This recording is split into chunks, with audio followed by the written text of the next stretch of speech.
చూసిందల్లా మనకి కావాలి అనేసి మనము అనుకుంటూ ఉంటాం. అదే రీతిగా ఇతరులకు మనము సహాయం చేసినప్పుడు వారి దగ్గర నుండి మనం ఏం కోరుకుంటాం?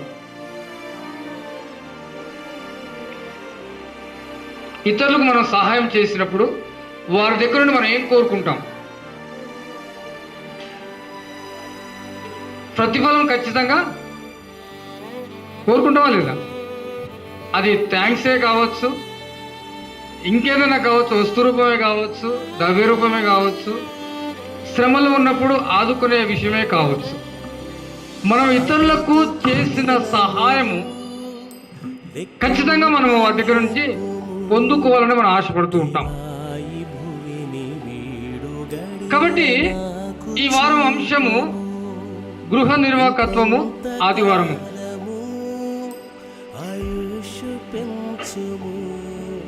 గృహాన్ని నడిపించే విధానంలో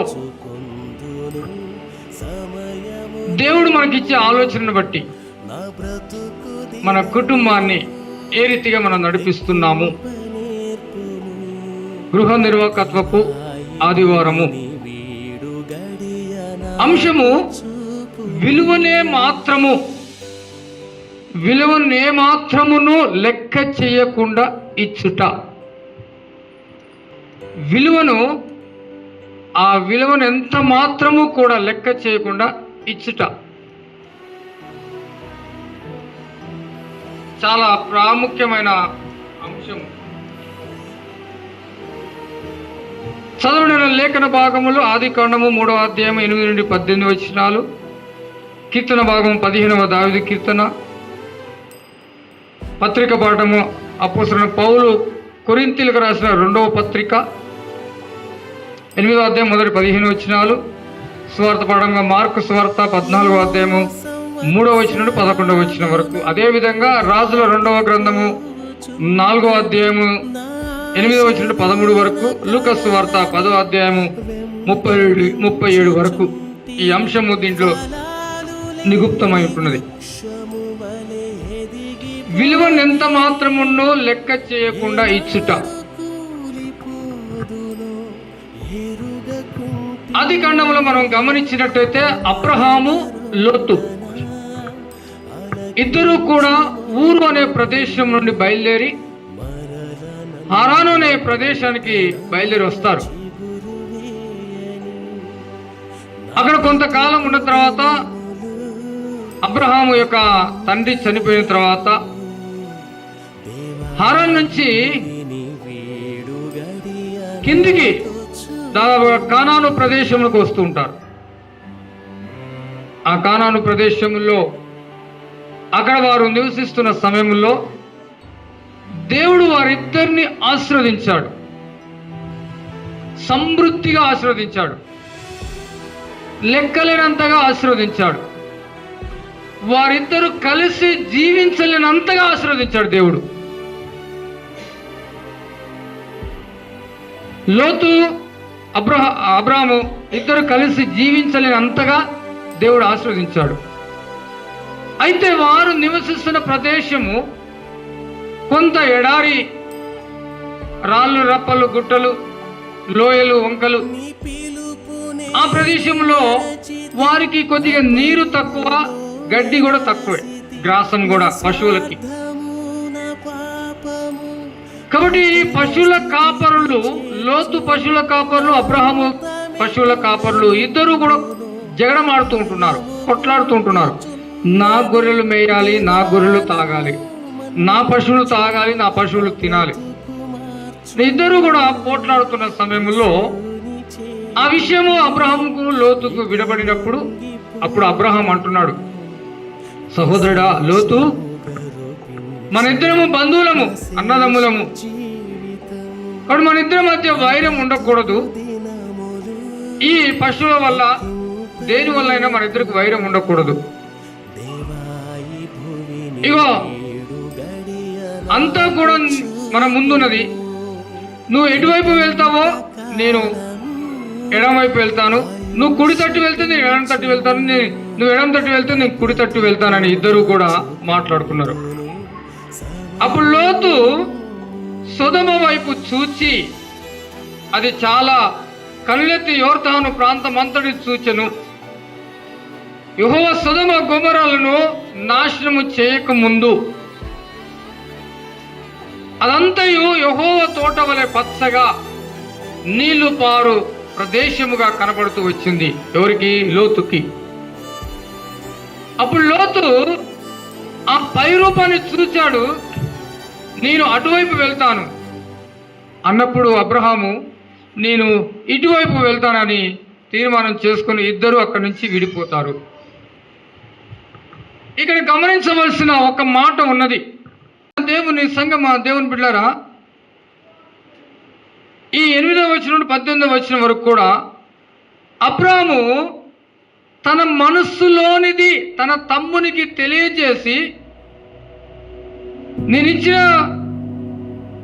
వైపునకు వెళ్ళుము అని చెప్పకుండా, నేను ఎటు చూపిస్తే అటు వెళ్ళుమని చెప్పకుండా, నువ్వు ఎటువైపు వెళ్తావో దీనికి నేను ఆపోజిట్గా నేను వెళ్ళిపోతాను అని అంటే మనస్ఫూర్తిగా తెలియజేస్తుంటున్నాడు.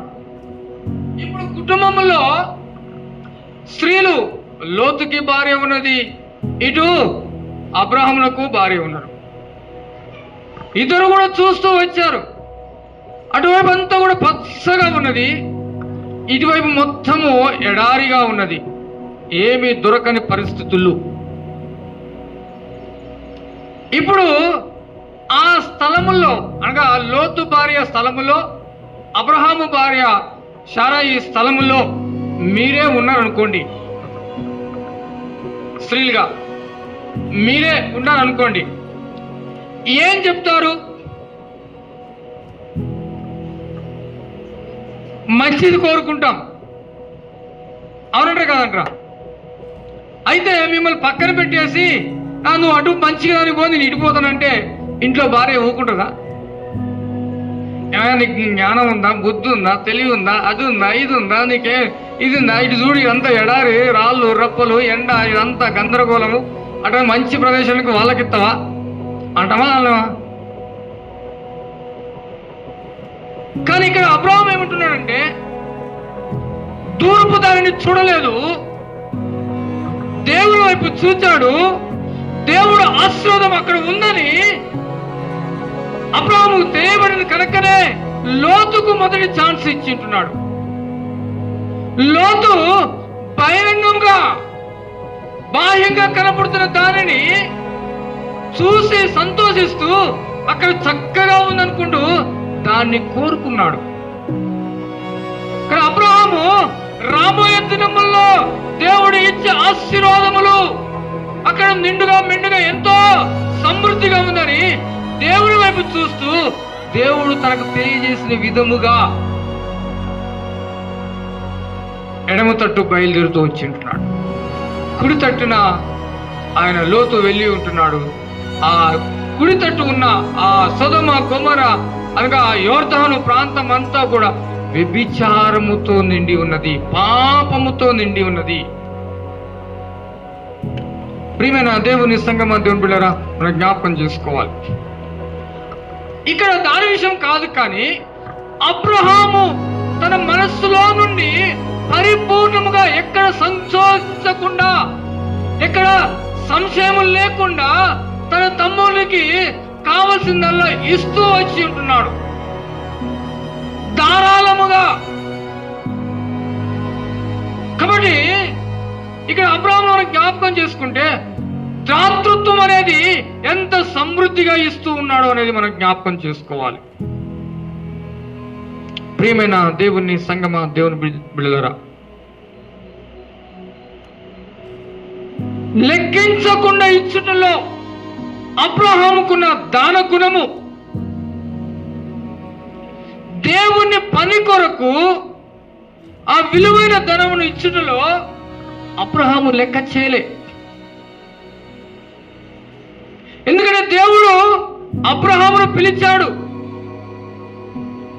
అబ్రహామును కోరుకున్నాడు. ఈ లోకానుసారమైన నేను త్యాజిస్తే ఆత్మానుసారమైన దీవెన ఆశీర్వాదములు దేవుడు నాకు ఇస్తానని నమ్మి ఉన్నాడు. దేవునికి స్తోత్రం, హల్లెలూయా. కాబట్టి ప్రియమైన దేవుని సంగమా, దేవుని బిడ్డలారా, ఈనాడు నీవు నేను మనము దేవునికి ఇచ్చుటలో, దేవుని పని కొరకు, దేవుని పరిచర్య కొరకు నీ గుప్పిలి విప్పుతున్నావా? జ్ఞాపకం చేసుకోవాలి. ఒక్కటి, నిజముగా నేను క్రైస్తవురాలను, క్రైస్తవుడును ఎంతమంది చెప్పగలరు? రెండోది, ఇది బైబిల్ యథార్థమైనది, లేదు ఇది ఉట్టిదే అన్నవారు ఎంతమంది ఉన్నారు? ఇప్పుడు మనం కూర్చున్నాం. మిమ్మల్ని అడుగుతున్నాను, ఎవరిని కాదు, మిమ్మల్ని అడుగుతున్నాను. ప్రతి ఒక్కరు చెప్పాలి, ఇది నిజమైనదా కాదా? ఇది దేవుడు మనకి ఇచ్చిందా కాదా? దీన్ని నమ్ముతున్నావా లేదా? నమ్ముతున్నావా? రైట్. మలాకి గ్రంథము 3వ అధ్యాయము, మలాకి గ్రంథము 3వ అధ్యాయము 10వ వచనము.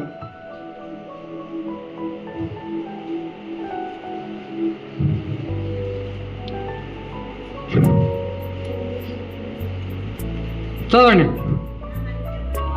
నా మందిరముల ఆహారం ఉండునట్లు 10వ భాగం అంతయు మీరు నా మందిరపు నిధిలోనికి తీసుకొని రండి. దీని చేసి నన్ను శోధించిన యెడల ఆకాశ వాకిట్లు విప్పి పట్టుదలంత విస్తారముగా దీవెనలు కుమ్మరించదని సైన్యములకు అధిపతి యెహోవా సెలవిచ్చుచున్నాడు. ఈ వాక్యం ఎంతమంది నమ్ముతున్నారు? ఈ వచనం ఎంతమంది నమ్ముతున్నారు? చేయెత్తాలి. ఈ వాక్యం ఎంతమంది నమ్ముతున్నారు? చేయెత్తాలి. చేయకపోతే మీరు నమ్మట్లేదని నేను చూస్తాను. ఇది వాస్తవమే చెప్తున్నాను, మామూలుగా చెప్పట్లేదు. ఇది వాస్తవము. ఈ వాక్యము నమ్మిన వారు తప్పకుండా 10వ భాగం అనేది దేవుని సన్నిధికి తీసుకురావాల్సిందే. కింద వచనం 11వ వచనం, మీ పంటను తినివేయు పురుగులను నేను గద్దించెదను, అవి మీ భూ పంటలను నాశనము చేయవు, మీ ద్రాక్ష చెట్లు అకాల ఫలములను రాల్పక యుండునని సైన్యములకు అధిపతి యెహోవా సెలవిచ్చుచున్నాడు. ఇక్కడ మనం జ్ఞాపకం చేసుకోవాలి. మలాకి ప్రవచనం చెప్తూ ఉంటున్నాడు. ఇది ప్రవచన వాక్యములు. మీ పంటలు, మీ ఆరోగ్యము, మీ శరీరము, మీ గృహము, పురుగులు, శత్రువులు, ఈ లోక రోగములు, మనకు సంబంధించిన అనారోగ్యంగా కలిగించే ప్రతిదీ కూడా మనకు శత్రువే. అకాల పంటలు, అకాల పండ్లు,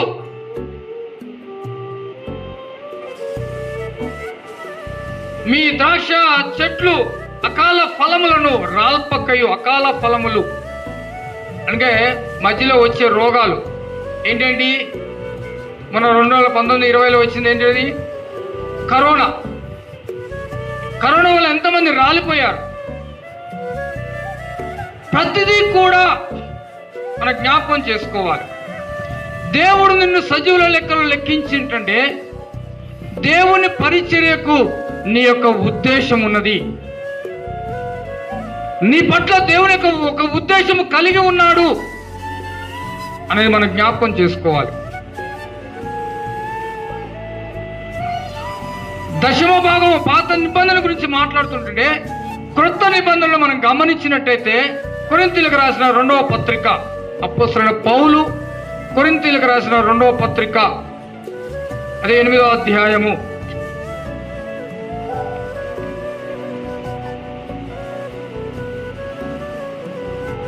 11వ వచనము. కావున తలపెట్టుటకు సిద్ధమైన మనసు మీలో ఎలాగూ కలుగునో అలాగే మీ కలిమి కొలది సంపూర్తి అగునట్లు మీరు ఆ కార్యమును ఇప్పుడు నెరవేర్చుడి. సిద్ధము. ప్రియ దేవుని సంగమా, దేవుని బిడ్డరా, మనము తలపెట్టే సిద్ధము, సిద్ధ మనస్సు. మన తలపెట్టేదేంది? నూతన ఆత్మ రావాలి, నూతన సేవ విస్తరించాలి. దాని కొరకు నీ సిద్ధ మనస్సు. ఏమంటున్నాడు ఇక్కడ మళ్ళీ 2వ వచనము.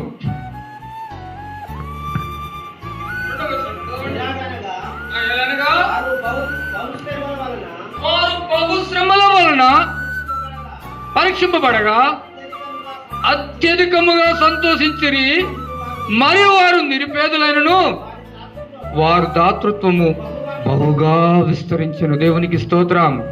హల్లెలూయా, హల్లెలూయా. వారు నిరుపేదలు. ఎవరు? మాసిదోనియ సంఘము గురించి అపోస్తలుడైన పౌలు సాక్ష్యము చెప్తూ ఉంటున్నాడు. బహు నిరుపేదలు. వారికి కలిగిన దాంట్లో నుంచి సమృద్ధిగా దేవుని సేవ పరిచర్య కొరకు. 3వ వచనం చదవండి. ఈ కృప విషయములోను పరిశుద్ధుల కొరకై పరిచర్యలో పాల్పొందు విషయములోను మనపూర్వకముగా వేడుకొనుచు వారు తమ సామర్థ్యము కొలదియే కాక సామర్థ్యము కంటే ఎక్కువగా తమంతట తామే ఇచ్చిరని సాక్ష్యం చెప్తుంటున్నారు. ప్రియమైన దేవుని సంగమా, దేవుని బిడ్డలు, ఒక్కసారి మనం జ్ఞాపకం చేసుకోవాలి. దేవుని యొక్క వాక్యము నిరర్థకమైనది కాదు. అవి నిజమైనవి, యథార్థమైనవి. మనము సంపూర్ణముగా నమ్ముతూ వస్తున్నాము.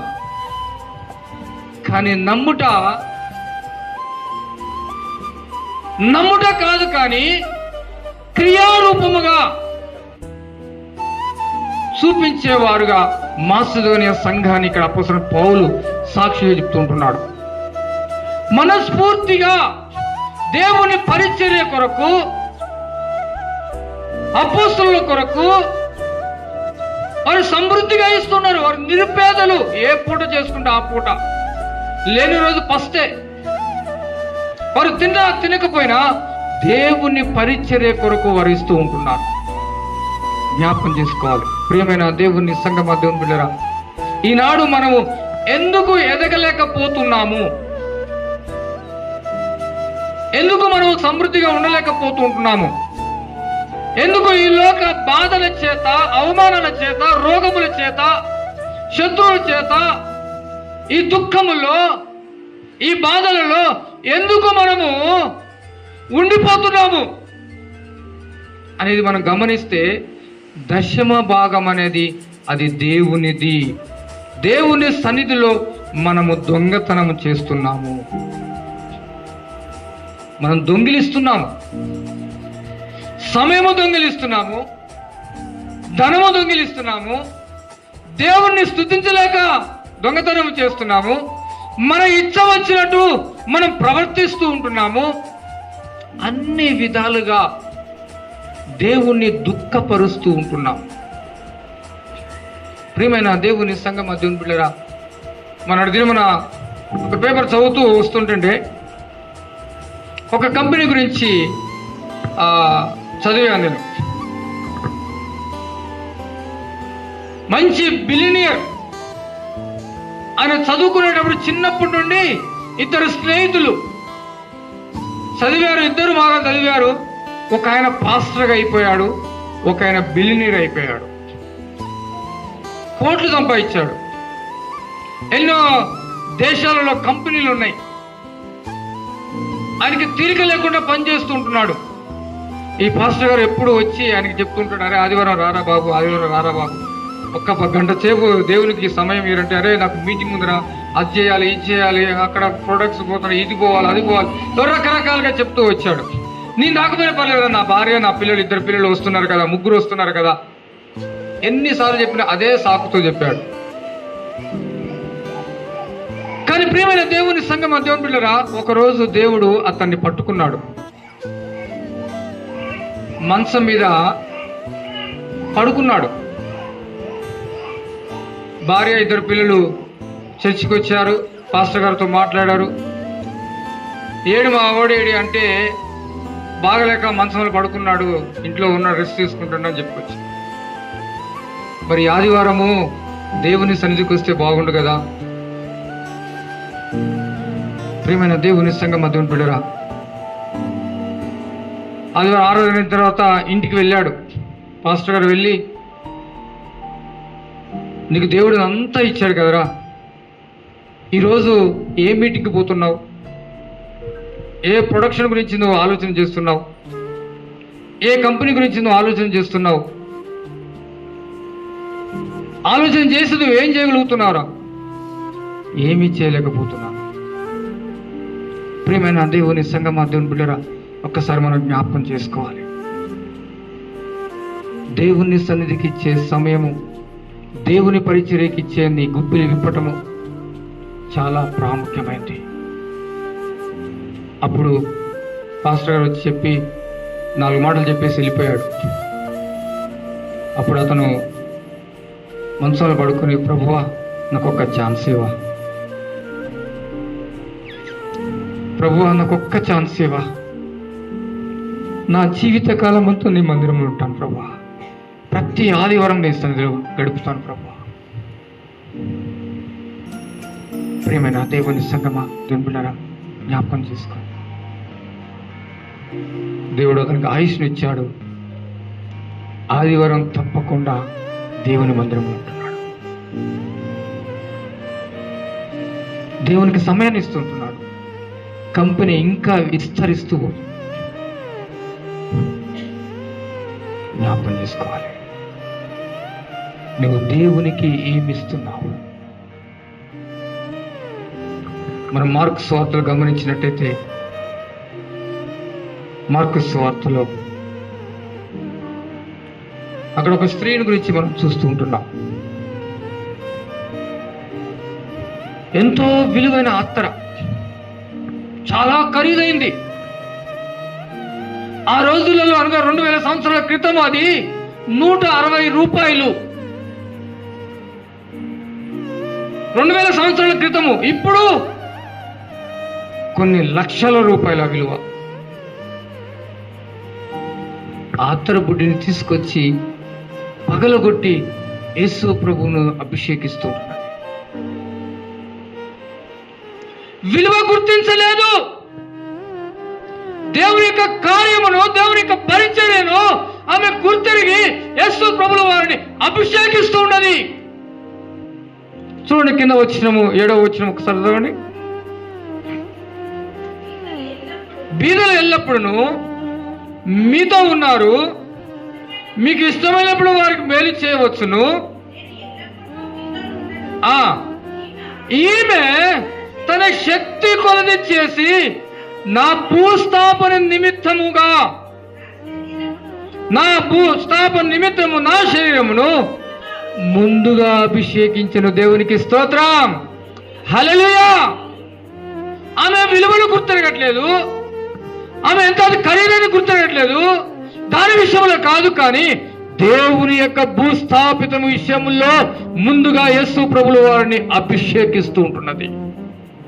దేవుని పరిచర్య కొరకు, దేవుని సేవ కొరకు ఆ విధువుల ఆ యొక్క స్త్రీ యేసు ప్రభుల వారిని అభిషేకిస్తున్నది. యేసు క్రీస్తు ప్రభుల వారి సాక్ష్యం చెప్తుంటున్నాడు. ఈనాడు నీ గురించి ఎవరి సాక్ష్యం చెప్తున్నారు? నీ సేవకుడు సాక్ష్యం చెప్తున్నాడా? నీ చుట్టూ ఉన్నవారు సాక్ష్యం చెప్తున్నారా? ఇతరులు సాక్ష్యం చెప్తున్నారా? నీ విషయంలో ఎటువంటి సాక్ష్యము కలిగి ఉన్నావు? మనము ఎటువంటి సాక్ష్యము కలిగి ఉన్నాము?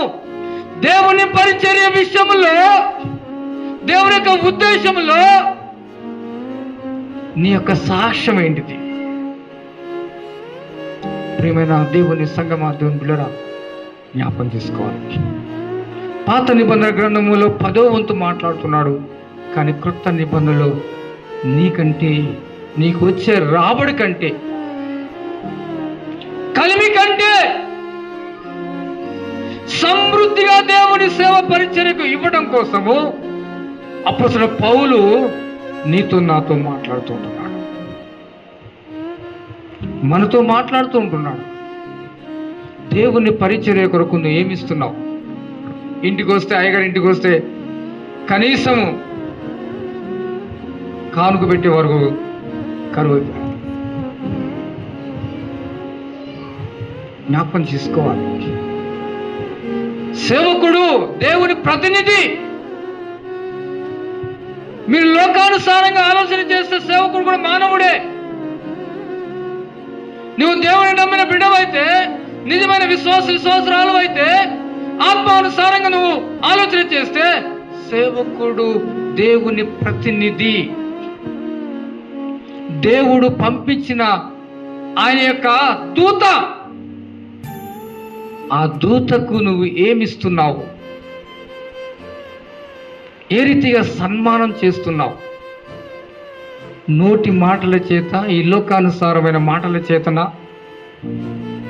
ఆత్మానుసారమైన క్రియల చేతన?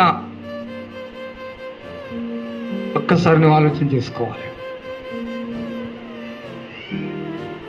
పాత నిబంధన ప్రకారం 10వ వంతు అంటే నీకు 100 రూపాయలు ఇస్తే 10 రూపాయలు, 1,00,000 రూపాయలు ఇస్తే 10,000 ఖచ్చితంగా దేవుని సన్నిధికి తేవాలి. నీ జీతము 50,000 కావచ్చు, 10,000 కావచ్చు. ఏంది ఇచ్చేది గుడికి? ఇస్తే ఎవరు దేవుడు తింటాడా? ఆయన ఏది? నీ ఆలోచన ఏ రీతిగా ఉన్నది? ఒక్కసారి జ్ఞాపకం చేసుకోవాలి. దేవుని పరిచర్య కొరకు సేవకులుగా మేమందరినీ, మా కుటుంబ సభ్యులను, మాకున్నదంతా కూడా వదిలేసి వచ్చినాం ఇక్కడికి. ఏ సేవకుడే కావచ్చు, సమస్తమును వదిలిపెట్టి మీ దగ్గరికి, మీకు సేవ చేయడానికి వచ్చింటున్నాడు. ఆ సేవకుని పట్ల నువ్వు ప్రవర్తించే విధానము, నీ మాట ద్వారా కావచ్చు, నీ చూపుల ద్వారా కావచ్చు, నీ క్రియల ద్వారా కావచ్చు, ఎటువంటి ప్రవర్తన కలిగి ఉంటున్నావు? ఎటువంటి మనస్తత్వం కలిగి ఉంటున్నావు? యేసుక్రీస్తు ప్రభుల వారు పరలోకములో దేవునితో ఉండవలసిన భాగ్యమును వదిలివేసి, ఎందుకు పనికిరాని ఈ మానవుడి కోసము ఆ పరలోకం వీడి ఈ భూలోకములో తన విలువైన రక్తము, తన యొక్క శరీరము, తన ప్రాణమును కూడా దారపోసి ఆ కల్వరి శిలువలో నీ కొరకు క్రయధనము చేసి ఉంటున్నాడు. ప్రియ దేవుని సంగమ, దేవుని బిడ్డలారా, ఒక్కసారి ఆ విలువను గుర్తెరుగుతున్నావా? దేవుడు ఆ విలువను గుర్తెరగలేదు, ఆ భాగ్యము నేను ఎంచుకోలేదు. తండ్రితో కలిసి ఉండాలన్న భాగ్యం కూడా ఎంచుకోకుండా నీ కొరకు, నీ కొరకు, నీ కొరకు, నీ కొరకు, మన కొరకు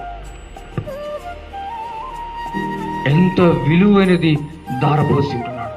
తన ప్రాణమునే దారపోసి ఉంటున్నాడు. ప్రియ సహోదరి, సహోదరుడా, ఒక్కసారి జ్ఞాపకం చేసుకోండి. ఆ విలువైన శరీరము, రక్తము ఈనాడు నువ్వు చేయి పెట్టబోతూ ఉంటున్నావు. నువ్వు తీసుకొని తినబోతున్నావు, తాగబోతూ ఉంటున్నావు. ఆ విలువను గుర్తిరుగుతున్నావా? ఏదో మొదటి ఆదివారం అయ్యగారు ఇస్తున్నాడు కదా, తీసుకొని తాగడం పోదాంలే. రొటీన్గా కాలచక్రం తిరిగినట్టుగా ప్రతి మొదటి ఆదివారం, మూడో ఆదివారం వచ్చి ప్రభు యొక్క బలలో నువ్వు పాలు పొందుతున్నావు, లేక నీ ఆత్మను పరిశీలన చేసుకుంటూ పశ్చాత్తాపంతో, విరిగి నలిగిన మనస్సుతో, దుఃఖముతో నీ పాపమును నిన్ను హెచ్చరిక చేస్తుంటే పొడిచినట్టుగా విరిగి నలిగిన మనస్సుతో ప్రభు యొక్క శరీర రక్తమును నువ్వు పాలు పొందుతున్నావా? నిన్ను నీవు పరీక్ష చేసుకుంటున్నావా? అపోస్తలుడు పౌలు స్పష్టంగా చెప్తున్నాడు. కొరింథీయులకు రాసిన మొదటి పత్రిక 11వ అధ్యాయము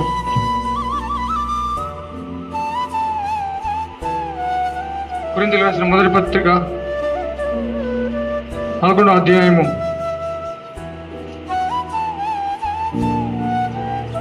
27-28 వచనాలు. కాబట్టి ఎవడు అయోగ్యముగా ప్రభు యొక్క రొట్టెను తినునో లేక ఆయన పాత్రను త్రాగునో అపరాధి అగును. కాబట్టి ప్రతి మనుషుడు తన్ను తాను పరీక్షించుకొనవలెను. అలాగు చేసి ఆ రొట్టెను తిని ఆ పాత్రను తాగాలి. అది ప్రభు యొక్క శరీరమని, ప్రభు యొక్క రక్తమని వివేచింపక తిను త్రాగువాడు తనకు శిక్షా విధి కలుగుటకే తిని తాగుతున్నాడు. జ్ఞాపకం చేసుకోవాలి. ప్రభు యొక్క శరీరము మనం అనుకోవచ్చు, అది రొట్టె, అది ద్రాక్షారసం అని అనుకోవచ్చు మనం. ప్రియ సహోదరి సహోదరుడా, అది రొట్టెనే, అది ద్రాక్షారసమునే. నీ ఆత్మీయ స్థితిలో నువ్వు ఆలోచన విధానాన్ని బట్టి అది మార్చబడుతూ ఉంటున్నది. నువ్వు శారీరకంగా ఆలోచన చేస్తే అది శారీరకమైన భౌతికమైనదే. నువ్వు ఆత్మీయంగా ఆలోచన చేస్తే అది ప్రభు యొక్క శరీరము, ప్రభు యొక్క రక్తమని నువ్వు గుర్తిరగాలి. అది నీ కొరకు విలువబడినది, నీ కొరకు చిందింపబడినది. నీ పాపముల నిమిత్తము, నీ మరణము నుండి విడుదల చేయడం కొరకే యేసు క్రీస్తు ప్రభువు వారు తన శరీర రక్తములు దారపోసినని ఆత్మీయంగా నువ్వు గుర్తిరగాలి. నువ్వు ఆత్మీయంగా గుర్తిరగకపోతే అది రొట్టె ద్రాక్షరసమే. పాప క్షమాపణ నువ్వు చేసే ఆలోచన, మన పుట్టుకే పాపపు పుట్టుక. దావీదు అంటున్నాడు, నా తల్లి గర్భములో నేను పాపంలో పుట్టినవాడు, నా తల్లి పాపంలో నన్ను గర్భము ధరించిందని. జన్మదా పాపము. అవ్వ ఆదాములు తిన్న ఆ పండు జీర్ణమైపోయి శరీర రక్తంలో కలిసిపోయింది. ఆ రక్తమే ప్రవహిస్తూ ఉన్నది. రక్తము ఆదాము అవ్వ నుండి ప్రవహిస్తూనే ఉన్నది మన దాకా. నా రక్తం ఆగిపోతే నాకు పిల్లలు ఉండరు. ఇక పుట్టుక అనేది ఆగిపోతుంది. పుట్టుక ఆగలేదంటే ఆ రక్తము ప్రవహిస్తూనే ఉంది, ఒకరి నుండి ఒకరికి. ఇది జ్ఞాపకం. అదే జన్మదా పాపము. ఆ జన్మదా పాపము పోవుటకే యేసుక్రీస్తు ప్రభువు యొక్క ఆ పవిత్రమైన రక్తము ఒక్కటే మూల కారణమైంటున్నది. అందుకోసం ప్రకటన గ్రంథంలో అంటున్నాడు, గొర్రెపిల్ల రక్తములో తమ వస్త్రములు ఉదుకుకొని తెలుపు చేసుకొని వచ్చిన వారు వీరు. గొర్రెపిల్ల రక్తము యేసు క్రీస్తు ప్రభుల వారి యొక్క రక్తముల్లో తమ వస్త్రములు అనగా తమ హృదయములను, మనస్సులను తలుపు చేసుకొని వచ్చిన వారు. వారి కనుల బాష్ప బిందువులన్నీ ఆయనే తుడిచివేసేవాడు. కాబట్టి ఆ విలువైన రక్తమును నువ్వు గుర్తెరుగుతున్నావా? ఆ విలువైన శరీరమును, రొట్టెను నువ్వు గుర్తెరుగుతున్నావా? నువ్వు గుర్తిరిగినట్టయితే ఆయన పరిచర్య కొరకు నీ గొప్పలు విప్పాలి, నీ దశమ భాగములు ఇవ్వాలి. నీ జీతము ఎంత నువ్వు ఆలోచన చేసుకో. దాంట్లో దశమ భాగము దేవుని సన్నిధికి తీసుకురండి. వరుసగా మీరు దేవునికి ఇవ్వండి, దేవుణ్ణి అడగండి. ఆయన అంటున్నాడు, ఆకాశ వాక్యలను నింపుతాను అంటున్నాడు. ఈ వాక్యమును నమ్మితే దేవుని సన్నిధిలో సమృద్ధిగా తీసుకొస్తావు. బసంతనగర్లో ఒక వ్యక్తి ఉన్నాడు. ప్రతి ఆదివారము దశమ కవర్ ఉంటుందండి. అంటే ఆయన చేసిన వారం రోజులలో, సంపాదించిన ఆ వారం రోజులలో దశమ భాగం తీసుకొచ్చి దేవుని సన్నిధికి వేస్తూ ఉంటాడు. 500 కావచ్చు, 700 కావచ్చు, 800 కావచ్చు, 1000 రూపాయలే కావచ్చు. ఆ వారంలో వచ్చింది 10వ వంతు తీసుకొచ్చి అక్కడ వేస్తూ ఉంటాడు. మన సంఘములో నీ దశమ భాగం కవర్ ఏది? నీ దాతృత్వం ఏది? దేవుని పరిచర్యకు నువ్వు ఏమిస్తున్నావు? కొసిరి ఇస్తున్నావా? ఇక్కడ ఇచ్చేది ఇంకెక్కడికో ఇచ్చుకోవచ్చులే అనుకుంటున్నావా? ఒకసారి జ్ఞాపకం చేసుకోవాలి. నీకు వచ్చే పింఛన్లో అది 2000 కావచ్చు, 3000 కావచ్చు, 10,000 కావచ్చు, 50,000 కావచ్చు. దశమ భాగం అనేది తప్పకుండా దేవుని సన్నిధికి రావాలి. మీరు ఇచ్చి దేవుని శోధించండి. దేవుడు ఒకవేళ మీరు ఇస్తున్నా కూడా దేవుడు మిమ్మల్ని దీవించలేదంటే దేవుడు చెప్పిన వాక్యము తప్పే. అవునట కాదట? డాక్టర్ గారు చెప్పాలి.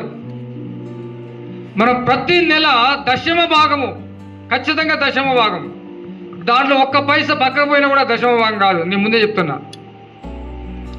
నాకు 1000 రూపాయలు వస్తున్నాయి. 1000 రూపాయల్లో 100 రూపాయలు, 100 రూపాయల్లో 1 రూపాయి తీసి 99 రూపాయలు వేసిన దశమ భాగం అయితే అది అవుతుందా? కాదు. దశమ భాగము సంపూర్తి, పూర్ణంగా ఉండాలి, అసంపూర్ణంగా ఉండకూడదు. నీకు 50,000 వస్తే 5,000 ఖచ్చితంగా దేవుని సన్నిధికి తేవాలి. నీకు 1,00,000 రూపాయలు వస్తే 10,000 దేవుని సన్నిధికి తీసుకురావాలి. నీకు 3 లక్షలు వస్తే 30,000 దేవుని సన్నిధికి ఇవ్వాల్సిందే. నువ్వు 10 లక్షలు వచ్చినా ఆడా ఇవ్వాల్సిందే. ప్రియమైన దేవుని సంగమా, దేవుని బిడ్డరా, ఒక్కసారి జ్ఞాపకం చేసుకోవాలి. దేవుని కొరకు నువ్వు పాటు పడితే దేవుడు నీ కొరకు పాటు పడతాడు. దేవుడు నీ కొరకు పాటు పడతాడు. ప్రియమైన దేవుని సంగమా, దేవుని బిడ్డ, ఒక్కసారి జ్ఞాపకం. ఎందుకంటే యేసుక్రీస్తు ప్రభువు వారు నీ కొరకు పాటు పడి ఉన్నాడు. నువ్వు నరకములకు వెళ్ళొద్దని ఆయన నీకు తిన్నగా నిత్య జీవాన్ని సిద్ధము చేశాడు. ఆయన చేసిన దానికి నువ్వేమి చేస్తున్నావు? నువ్వేమి ఇస్తున్నావు? ఆయన చేసిన మేలు కొరకు నువ్వు కృతజ్ఞత ఏమి ఇస్తున్నావు? నిన్ను అడిగింది దశమ భాగమే కదా, ప్రత్యేకమైన కానుకే కదా, కృతజ్ఞత కానుకే కదా దేవుడు నిన్ను అడిగింది. నీ ఆస్తి అంతా అడగలేక దేవుడు. కానీ ఆది అపోస్తలులలో తమ ఆస్తి అంతా కూడా అప్పచెప్పారు అపోస్తలులకు దేవుని పరిచర్య కొరకు. దేవుని పరిచర్య కొరకు తమ ఆస్తులు, ఇండ్లను అమ్మేసి అపోస్తల పాదముల దగ్గర పెడుతూ వచ్చారు. అందుకోసమే వారు చేసిన సేవా పరిచర్య మీద మనం కట్టబడుతూ వస్తున్నాం. జ్ఞాపకం చేసుకోవాలి. కాబట్టి దయచేసి ఈ యొక్క విశ్రాంతి దినములో, ఈ పరిశుద్ధ దినములో విలువను లెక్క చేయక దేవునికి ఇచ్చుట, ఆయన పరిచర్యకు ఇచ్చుట, అబ్రహాము మనస్ఫూర్తిగా లోతుకు ఏ రీతిగా అప్పచెప్పి ఉంటున్నాడు, నీ జీవితం కూడా దేవునికి అప్పచెప్పు. దేవుడు నిన్ను దీవిస్తాడు, దేవుడు నిన్ను ఆశీర్వదిస్తాడు. కళ్ళు మూసుకుందాం 1-2 నిమిషాలు. దేవా యేసయ్యా, నీ విలువైన రక్తము, నీ విలువైన శరీరము పాప కూపములో నశించిపోతున్న మా కొరకు నువ్వు త్యాగపూరితముగా చేసిన ఈ విమోచన కార్యము తండ్రి, నీకు వందనాలు. కృతజ్ఞతగా మేమేమి ఇవ్వగలం ప్రభు? కృతజ్ఞతగా ప్రభు నీకేమిచ్చి నీ రుణము తీర్చుకోగలం ప్రభు? నువ్వు అడుగుతున్నది పరిచర్య కొరకే కదా ప్రభువా, నీ పరిచర్య కొరకే కదా ప్రభువా. తండ్రి, అది కూడా మేము ఇయ్యలేకపోతున్నామయ్యా. దేవా, నీ విలువైన శరీరము, రక్తము మా కొరకు ధారపోస్తున్నావు. ఇక్కడ ప్రతి హృదయంతో మీరు మాట్లాడుతండి, ప్రతి మనస్సుతో మీరు మాట్లాడుతండి. పరిచర్య కొరకు తమ గుప్పులు విప్పి సహాయపడులాగన వారితో మీరు మాట్లాడండి తండ్రి. యేసయ్యా నీకు వందనాలు. ఇంతవరకు మమ్మల్ని నడిపిస్తున్నందుకు వందనాలు. ఇంతవరకు మమ్మల్ని అందరినీ ఆరోగ్యంగా ఉంచినందుకు వందనాలు ప్రభు. ఇంతవరకు మమ్మల్ని బలపరుస్తూ నడిపిస్తున్నందుకు వందనాలు. రాబోయే దినముల్లో నీ సేవా పరిచర్య కొరకు మేమేమి చేయాలి, మా అడుగులు ఏ రీతిగా ముందుకు వేయాలి, నువ్వు ఇచ్చిన హెచ్చరికలను బట్టి నీకు వందనాలు. సహాయపడండి తండ్రి, మహిమ పొందమని యేసు నామములో అడిగి వేడుకుంటున్నాం తండ్రి. ఆమేన్.